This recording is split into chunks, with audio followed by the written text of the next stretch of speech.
अत्यंत गंभीर मुद्दे पर जो मुद्दा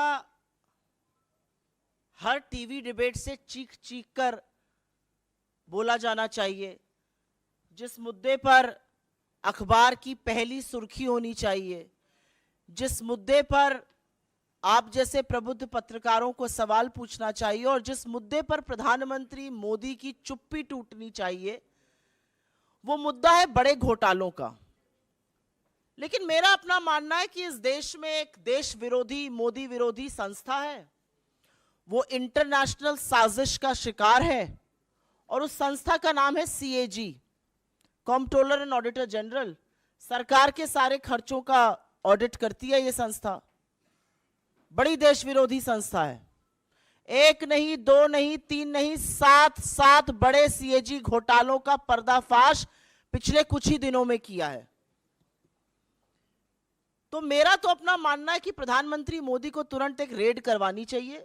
ईडी, सीबीआई, इनकम टैक्स, जिसकी भी कराना चाहें, ताला लगवाएं इस संस्था पर और जेल भेजने का काम करें सीएजी के इन लोगों को। इन लोगों को क्या लग रहा है, प्रजातंत्र चल रहा है कि आप रिपोर्ट निकालेंगे और सरकार को आईना दिखाएंगे और सरकार से सवाल पूछेंगे कि इतनी बड़ी बड़ी धांधली कैसे हो रही है। अरे ये सब प्रजातंत्र में किया जाता था। ऐसे ऐसे पेपर फेंक फेंक कर एंकर, एडिटर तब शो करते थे जब प्रजातंत्र था। अब जब प्रजातंत्र नहीं है तो ऐसी एजेंसीज का क्या मतलब है। लगवा दीजिए तुरंत ताला इस पर और भेजिए जेल। इनकी हिम्मत कैसे हो रही है एक नहीं, दो नहीं, सात घोटालों का पर्दाफाश करने की। और बड़े बड़े घोटाले हैं, बड़े बड़े मंत्रालयों के घोटाले हैं और ऐसे घोटाले हैं जिन घोटालों से आपके जेब पर डाका डाला जा रहा है, ये याद रखिएगा। लेकिन मोदी जी कहां कुछ गलत करते हैं। मोदी जी ने बड़ा पैसा खर्च करके खूब सारे मीडिया प्रचार प्रसार से अपनी एक छवि बनाई थी। दिन भर ईमानदारी ईमानदारी ईमानदारी की उस छवि का दंभ भरते हैं। अब ये सीएजी रिपोर्टें जो हैं, एक नहीं, दो नहीं, सात, वो उस छवि को पूरी तरह से ध्वस्त कर देती हैं, बर्बाद कर देती हैं। तो कुछ सवाल बनते हैं, लेकिन इस देश विरोधी संस्था को तो बंद होना चाहिए भाई। बहुत गलत बात है। मोदी जी के साथ बड़ी बेइंसाफी है। उनकी नाक के नीचे जो घोटाले और भ्रष्टाचार हो रहा है उसको उजागर कर रहे हैं। भला बताइए, ये काम है संस्थाओं का? कैसे ये काम कर रहे हैं? पक्का किसी इंटरनेशनल साजिश का साथ देते हैं ये। शुरू में करूंगी 7 घोटाले। एक पहला है भारतमाला प्रोजेक्ट से करीब 70-75 हजार किलोमीटर की सड़क बननी थी और इसका पैसा CCA, cabinet committee on economic affairs, जो आर्थिक मामलों की कैबिनेट कमेटी होती है जिसकी अध्यक्षता स्वयं प्रधानमंत्री करते हैं, उन्होंने इसका फंड दिया था। और फंड ही नहीं दिया था, वो इसमें पैसा खर्चा कैसे होता है उसकी निगरानी भी करते हैं। इसमें जो भी टोटल, और इसका हम आपको प्रेस रिलीज में सारे फिगर्स दे रहे हैं, इसमें 15 करोड़ 37 लाख रुपए पर 1 किलोमीटर सड़क बननी थी। इन लोगों ने बढ़ाकर 32 करोड़ 17 लाख कर दिया, दुगने से भी ज्यादा। और ये पीएम की निगरानी में सीसीए की नाक के नीचे भारत सरकार के आंखों के सामने हो रहा था। सिर्फ पैसा ही नहीं दोगुना किया गया, इसमें और भी बड़ी धांधलियां सामने आई हैं। इसमें पता चला है कि फर्जी दस्तावेजों के आधार पर बिडर्स का चयन हो गया। बिडिंग प्रक्रिया में बड़ा फर्जीवाड़ा सामने आया है। विस्तृत परियोजना रिपोर्ट पर काम भी नहीं हुआ। एस्क्रो अकाउंट से करीब 3,500 करोड़ रुपए का हेरफेर हुआ। और सबसे बड़ी बात यह है कि इसके किसी भी जब रोड बनता है तो एक सेफ्टी कंसल्टेंट रखा जाता है कि आपके और हमारे जैसे लोग जो इस देश के नागरिक हैं जब सड़क पे चलें तो सुरक्षित रहें। सरकार ने यह भी जरूरी नहीं समझा। भारतमाला के कितने ही हिस्सों में एक भी सेफ्टी कंसल्टेंट नहीं है। तो अगर आप भारतमाला की किसी सड़क पर चल रहे हैं करीब 70,000 किलोमीटर की, तो अपनी जान की, अपने माल के, अपने खुद के रखवाले आप हैं। सरकार की जिम्मेदारी नहीं, क्योंकि उनके पास सेफ्टी कंसल्टेंट रखने का टाइम ही नहीं था। तो भारतमाला में दुगनी करी लागत और हर तरह के फर्जीवाड़ा करके भगवान जाने किसको किसको ये टेंडर दिए गए, जिन्होंने सेफ्टी कंसल्टेंट्स तक नहीं रखे। एस्क्रो अकाउंट से हेराफेरी हुई। फिर यही द्वारका एक्सप्रेसवे में स्वीकृत लागत जो थी वो करीब 18 करोड़ प्रति किलोमीटर थी। सरकार का कहना है बहुत बढ़िया बना है द्वारका एक्सप्रेसवे, अच्छी बात है, बनना अच्छा भी चाहिए। उसकी कीमत 250 करोड़ प्रति किलोमीटर हो गई। कहां 18 करोड़ प्रति किलोमीटर स्वीकृत और कहां 250 करोड़ प्रति किलोमीटर। और आप ये सोचिए कि 2 किलोमीटर बनाने में 500 करोड़ खर्चा हो गए और उस 500 करोड़ में मंगलयान पहुंच गया। यह सरकार की असलियत है। मंत्रालय ने एक एक्सप्लेनेशन इशू किया, वो सवाल और उजागर करता है। क्या बन गया भाई ऐसा? कौन सा ऐसा विश्व का 8वां 9वां अजूबा बना जिसकी कीमत 18 करोड़ से बढ़कर 250 करोड़ प्रति किलोमीटर हो गई? अब ऐसा हाईवे बना होगा जिसमें आप चेहरा देख सकते होंगे, अन्यथा तो इतना कीमत बढ़ना बड़ा मुश्किल का काम है। महंगाई की वजह से इतनी कीमत बढ़ नहीं सकती है क्योंकि एस्केलेशन कॉस्ट उसमें होती है। तो ये कमीशन खोरी है, किसने पैसा खाया इसमें? तीसरी, टोल में लूट। आप सब लोग तो खूब टोल देते होंगे आते जाते वक्त। अगर दिल्ली से मुंबई आज जाना हो तो 6,000 रुपए का तो आप टोल ही दे दीजिएगा सड़कों पर। और मजाक नहीं कर रही हूं, जाकर देखिएगा 6,000 रुपए का टोल दिल्ली से मुंबई अगर आपको दूरी नापनी है सड़क से। NHAI का रूल है कि अगर टोल के पास या टोल वाली जो सड़क है उस पर कंस्ट्रक्शन होता है तो टोल की कॉस्ट 75% कम होगी। ऐसा नहीं किया गया। मात्र 5 टोल बूथों का, मात्र 5 टोल प्लाजा का CAG ने एक रैंडम ऑडिट किया और उसमें पता चला कि करीब करीब 132 करोड़ रुपए अवैध वसूल लिए गए लोगों से। ये मात्र 5 टोल प्लाजाओं की बात कर रही हूं। अगर पूरे देश के टोल प्लाजाओं का ऑडिट हो जाए तो सोचिएगा कितना लाखों करोड़ों का गबन हुआ है। और सड़क पे कौन चल रहा है? सड़क पे धन्ना सेठ चल रहे हैं या आप जैसे और हमारे जैसे मध्यम वर्ग, निम्न मध्यम वर्ग, गरीब लोग चल रहे हैं बसों से, गाड़ियों से, और वो सारा कॉस्ट निकालता है। तो 132 करोड़ तो टोल में लूटे। और एक और ऑडिट में पता चला है कि करीब 135 करोड़ NHAI ने राजस्व का नुकसान किया। एक कंसेशन अग्रीमेंट होता है वो कर करके। आयुष्मान भारत, पूरे वक्त लोकसभा में यही सुनाई दे रहा था, हर जगह प्रधानमंत्री इसकी बात करते हैं। ये तो घोटालों का योजना निकली। आयुष्मान भारत में 7.5 करोड़ लोगों का, 7.5 लाख लोगों का, सॉरी, एक नंबर से रजिस्ट्रेशन हुआ है। आप किसी भी आधार सेंटर जाइए, किसी भी आयुष्मान सेंटर जाइए, वो सबसे पहले आपसे आपका फोन नंबर पूछते हैं।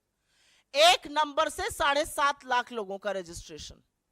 और यही नहीं, आयुष्मान भारत के तहत 88,760, मोटा मोटा 88,000 मान लीजिए, उन रोगियों का भुगतान हुआ है जिनकी मृत्यु हो चुकी थी। मृत लोगों का इलाज दिखाकर क्लेम क्या भुगतान हुआ है। अब ये किसके पास गया है ये नहीं पता, लेकिन लाभार्थी के खाते में तो ये बिल्कुल नहीं गया है। 88,000 मृत लोगों के फ्रेश इलाज का क्लेम दिखाकर उस पर धांधली हुई है। और जैसा कि मैंने आपको बताया, 7.5 लाख लाभार्थी एक नंबर से जुड़े हैं। इनफैक्ट अगर आगे डेटा देखिए तो करीब करीब 1 करोड़ 24 लाख जो हैं वो मात्र कुछ फोन नंबर से जुड़े हुए हैं। भगवान की बात ना हो ऐसा कैसे हो सकता है? और वो राम जो सबके आराध्य है। अयोध्या में एक भव्य राम मंदिर बन रहा है। जमीन में जितनी दलाली भारतीय जनता पार्टी के नेता, SDM, कानूनगो सब मिलकर कर सकते थे, बड़े बड़े नेता, ट्रस्ट के लोग, वो तो खूब हुई। वो आप लोगों ने देखा और सरकार की बेशर्मी कह लीजिए या थेथराई कह लीजिए, एक शब्द उस पर बोला नहीं गया। अब पता चल रहा है कि अयोध्या डेवलपमेंट प्रोजेक्ट में भी खूब धांधली हो रही है। और धांधली ऐसी वैसी नहीं हो रही है। पैसा जो जनता का है वो जा रहा है ठेकेदारों के गल्ले में, अनुचित लाभ पहुंचाया जा रहा है। ऐसे ऐसे ठेकेदारों को GST का भुगतान हो रहा है जिनका रजिस्ट्रेशन कैंसिल हो चुका है। सिंचाई विभाग ने तो ऐसे लोगों को ठेका दे दिया जो अयोग्य थे। जो कार्यान्वयन एजेंसी है उत्तर प्रदेश राजकीय निर्माण निगम, उन्होंने परफॉर्मेंस गारंटी का एक पैसा होता है जो ठेकेदारों से जमा कराना होता है, वो तक जमा नहीं कराया। तो ये तो भगवान के नाम पर लूट मची हुई। पहले जमीन की धांधली में सस्ते में जमीन लेकर महंगे महंगे दामों में ट्रस्ट को बेचकर खूब पैसा कमाया इन तथाकथित राम भक्तों ने। हमारे आराध्य को, हमारे ईश्वर को भी नहीं छोड़ा। और अब उसी अयोध्या डेवलपमेंट प्रोजेक्ट में बड़ा घोटाला सामने आ रहा है कि करीब करीब 20 करोड़ रुपए तो ऐसे ठेकेदारों के गल्ले में गए जो अयोग्य थे। रजिस्ट्रेशन कैंसिल, जीएसटी का भुगतान आ रहा है। ग्रामीण विकास मंत्रालय, रूरल डेवलपमेंट मिनिस्ट्री, ये छठा घोटाला सामने आया है। क्या कहता है ये घोटाला? इसमें पेंशन का एक प्रयोजन होता है। वो पेंशन किसको जाती है? वो पेंशन जाती है वृद्धा पेंशन, विधवा पेंशन और विकलांग पेंशन। हर गांव में अगर आप आज की तारीख में चले जाइए तो आपको 10 लोग ऐसे मिल जाएंगे, वृद्धा, विकलांग, वृद्ध मिलाकर, जो कहेंगे हमारी पेंशन नहीं आ रही है। किसी भी जगह चले जाइए, वो कहेंगे हमारी पेंशन नहीं आ रही है। फिर हम उनको दिलासा देते हैं कि हम कुछ करते हैं, फिर हम डीएम को चिट्ठी लिखते हैं, फिर डीएम कहता है कि नहीं ऐसा आवंटित फंड कम हो गया है, क्या किया जाए। ऐसा तमाम जगह होता है, एटलीस्ट जहां जहां मैं जाती हूं वहां जरूर होता है। अब पता चल रहा है ऐसा क्यों हो रहा है, क्योंकि जो वृद्धा पेंशन, विकलांग पेंशन, विधवा पेंशन का पैसा है वो सरकार दूसरी योजनाओं के प्रचार प्रसार में खर्च कर रही है। सीएजी की रिपोर्ट से यह सामने आया है कि सरकार ने इस पैसे से होर्डिंग लगवाए ग्राम समृद्धि स्वच्छ भारत पखवाड़ा के 19 राज्यों के हर जिले में। जो पैसा एक विधवा के खाते में जाना चाहिए था, जो एक विकलांग के खाते में जाना चाहिए था, जो एक वृद्ध के खाते में जाना चाहिए था, उससे 19 राज्यों के हर जिले में होर्डिंग लगाए गए स्वच्छ भारत पखवाड़ा के। और अंत में एचएएल को भी घसीटा है सीएजी ने। विमान इंजन की डिजाइन प्रोडक्शन की खामियों का गंभीर आरोप लगा है, जिससे करीब राजस्व को 154 करोड़ रुपए का नुकसान हुआ है। तो हमारे कुछ सवाल हैं प्रधानमंत्री जी से। हमारा पहला सवाल तो यह है कि आप ही की नाक के नीचे ये घोटाले हो रहे हैं तथाकथित, आप ही की नाक के नीचे ये धांधली हो रही है, तो इस पर चुप्पी तोड़िएगा या नहीं तोड़िएगा?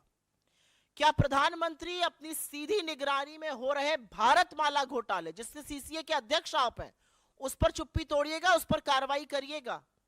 क्या केंद्रीय सड़क परिवहन और राजमार्ग मंत्रालय के खिलाफ और मंत्री के खिलाफ कोई कार्रवाई की जाएगी? एक एनएचएआई का मामला आया है, एक द्वारका एक्सप्रेसवे का आया है, भारतमाला का आया है। क्या प्रधानमंत्री आयुष्मान भारत में हो रहे फर्जीवाड़े पर कुछ करेंगे? और क्या वो पता करेंगे कि आखिर लाभार्थियों का पैसा गबन किया तो किसने गबन किया? क्या वो पता करने की कोशिश करेंगे कि वृद्ध का, विधवा का, विकलांग का ग्रामीण विकास मंत्रालय का पैसा दूसरी योजनाओं पर खर्च क्यों किया जा रहा है?